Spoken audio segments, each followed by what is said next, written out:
எல்லோருக்கும் வணக்கம்.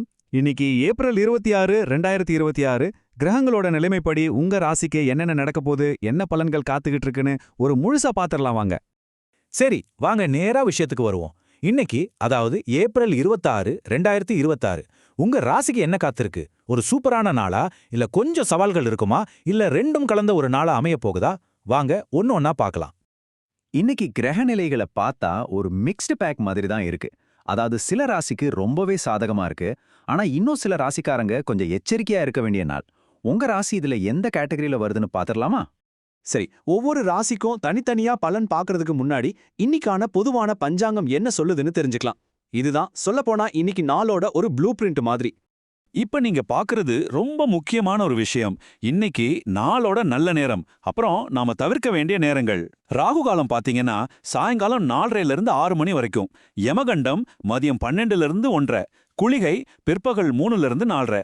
சோ இந்த நேரங்கள்ல முக்கியமான முடிவுகள், புதுசா ஏதாவது தொடங்குறத தவிர்க்கிறது ரொம்ப நல்லது. நல்ல நேரம் காலையில 7 to 10, அப்புறம் 11 to 12, பிற்பகல் 2 to 4. உங்க முக்கியமான வேலைகளை இந்த டைம்ல பிளான் பண்ணிக்கோங்க. இப்போ ஒரு முக்கியமான வார்னிங். இன்னைக்கு மகர ராசிக்காரங்களுக்கு சந்திராஷ்டமம். அதனால நீங்க எந்த ஒரு விஷயத்தை செய்யறதுக்கு முன்னாடியும் ரொம்ப ரொம்ப கவனமா பொறுமையா இருக்க வேண்டியது அவசியம். சரி, எச்சரிக்கைகள் போதும். இப்போ நல்ல விஷயங்களை பத்தி பேசுவோம். இன்னைக்கு எந்தெந்த ராசிக்கு யோகம் அடிக்க போகுது, யாருக்கெல்லாம் வாய்ப்புகளும் வளர்ச்சியும் காத்துக்கிட்டு இருக்குன்னு பார்க்கலாம் வாங்க. உங்க ராசி இதுல இருக்கான்னு செக் பண்ணிக்கோங்க. விருச்சிகம், தனுசு, சிம்மம், அப்புறம் மிதுனம். இந்த 4 ராசிக்காரங்களுக்கும் இன்னைக்கு கிரகங்கள் ரொம்பவே அனுகூலமா இருக்கு. உங்களுக்கு இன்னைக்கு ஒரு சூப்பரான நாளா இருக்க போகுது. முதல்ல விருச்சிகம். நீங்க சொத்து வாங்கணும் இல்ல வீடு கட்டணும்னு ரொம்ப நாளா முயற்சி பண்ணிக்கிட்டு இருந்தீங்கன்னா அதுக்கு இன்னைக்கு வெற்றி கிடைக்க வாய்ப்பு ரொம்ப அதிகம். நல்ல செய்தி காதுல விழும். அடுத்தது தனுஷ் ராசி. உங்களுக்கு இன்னைக்கு ரொம்ப முக்கியமான நாள். உங்க வாழ்க்கையில ஒரு புதிய மைல்கல்ல தொட போறீங்க. குறிப்பா தொழில்ல நீங்க எடுக்கிற முயற்சிகள் பெரிய வெற்றியை தரும். சிம்ம ராசிக்கு இன்னைக்கு நீங்க தொட்டதெல்லாம் துலங்குன்னு சொல்லலாம்.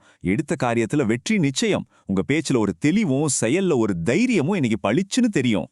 கடைசியா மிதுனம். உங்களுக்கு இன்னைக்கு மனதைரியம் அதிகமாகும். கூடவே உண்மையான சந்தோஷத்தையும் உணர்வீங்க.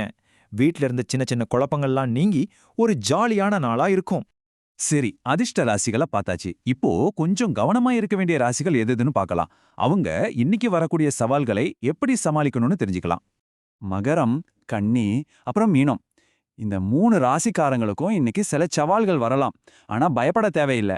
அதை எப்படி ஹேண்டில் பண்ணணும்னு வழிகாட்டுதலும் இருக்கு. மகர ராசிக்கு தான் இன்னைக்கு சந்திராஷ்டமம்னு சொன்னோம் இல்லையா? சோ நீங்க என்ன பண்ணணும்னா, முதல்ல ரொம்ப பொறுமையா இருக்கணும். 2வது, எதையும் யோசிக்காம டக்குன்னு செஞ்சிடாதீங்க. 3வது, உங்க அம்மாவோட ஆலோசனையை கேளுங்க. இது 3ம் உங்களை பெரிய பிரச்சனையிலிருந்து காப்பாத்தும். கன்னிராசிக்கு மனசுக்குள்ள ஒரு விரக்தி, ஒரு கவலை வரலாம். எல்லாம் முடிஞ்சு போச்சு நினைக்க தோணும். ஆனா உண்மையில தீர்வு உங்க பக்கத்திலே இருக்கு. குறிப்பா உங்க அம்மாவோட உதவி மூலமா நீங்க வெற்றி அடையலாம். சோ மனச தளர விடாதீங்க. மீன ராசிக்காரங்களுக்கு ஒரே ஒரு முக்கியமான அட்வைஸ். அவசரப்பட்டு வார்த்தையை விட்டுறாதீங்க. நீங்க பேசுற பேச்சு உங்க கூட பிறந்தவங்க கிட்ட மனஸ்தாபத்தை உண்டாக்கலாம். சோ இன்னைக்கு பேசும்போது கொஞ்சம் கவனம். சரி, நாம இப்போ யோகமுள்ள ராசிகளையும் கவனமா இருக்க வேண்டிய ராசிகளையும் பார்த்தாச்சு. மற்ற ராசிக்காரங்களுக்கு எப்படி இருக்கும்? அவங்களுக்கு இன்னைக்கு பாசிட்டிவ் நெகட்டிவ் ரெண்டும் கலந்த ஒரு நாளா இருக்கும். உங்க முயற்சி தான்ப்பா இன்னைக்கு ரொம்ப முக்கியம். மேஷம், ரிஷபம், கடகம், துலாம், கும்பம். இந்த ராசிக்காரங்க இன்னைக்கு கொஞ்சம் பேலன்ஸ்டா யோசிச்சு செயல்பட வேண்டியது ரொம்ப அவசியம். பாருங்க, இதுதான் இந்த பேலன்ஸ். ஒரு பக்கம் நல்லது நடந்தாலும் இன்னொரு பக்கம் கொஞ்சம் கவனமா இருக்கணும். உதாரணத்துக்கு மேஷ ராசிக்கு பாருங்க, வருமானத்துல இருந்த தடை நீங்கும், ஆனா தேவையில்லாத செலவுகளும் வரலாம். அதே மாதிரி கடகத்துக்கு பணவரவு நல்லா இருக்கும், ஆனா வார்த்தைகள்ல கடுமை வந்துடலாம். துலாம் ராசிக்கு வேலையில லாபம் கிடைக்கும், ஆனா உங்க செயல்கள் மூலமா எதிரிகள் உருவாகவும் வாய்ப்பு இருக்கு. சோ பிளஸ்ஸையும் மைனஸையும் சரியா புரிஞ்சுக்கிட்டு நடக்கணும். ஓகே, இப்போ நாம எல்லா ராசிகளையும் தனித்தனியா பார்த்துட்டோம். இது எல்லாத்தையும் ஒன்னா சேர்த்து பார்க்கும்போது இன்னைக்கு கிரகங்கள் எல்லாருக்கும் பொதுவா சொல்ற ஒரு மெசேஜ் இருக்கு. அது என்ன தெரியுமா? அதுதான் வார்த்தைகளின் வலிமை. இன்னைக்கு கிரகங்களோட அமைப்பு படி நீங்க பேசுற வார்த்தைகளுக்கு பவர் ரொம்ப ஜாஸ்தி. நல்ல விதமாவும் சரி, கெட்ட விதமாவும் சரி, அதோட தாக்கம் உடனே தெரியும். நீங்க கவனிச்சீங்களா? கடகத்துக்கு வார்த்தைகள்ல கடுமை வரலான்னு பார்த்தோம். மீனத்துக்கு அவசரப்பட்டு பேசாதீங்கன்னு பார்த்தோம். இது சும்மா ஒரு பொதுவான அட்வைஸ் இல்ல. இது இன்னைக்கு கிரக அமைப்போட நேரடி விளைவு. சோ இந்த வழிகாட்டுதல வச்சு இன்னைக்கு நாளை நீங்க எப்படி பயன்படுத்திக்க போறீங்க? உங்க ராசி எதுவா வேணா இருக்கட்டும், உங்க வார்த்தைகளை மட்டும் கொஞ்சம் கவனமா கையாண்டா இந்த நாளை உங்களுக்கு சாதகமா மாத்திக்க முடியும் இல்லையா? இத பத்தி கொஞ்சம் யோசிச்சு பாருங்க, நல்லதே நடக்கும்.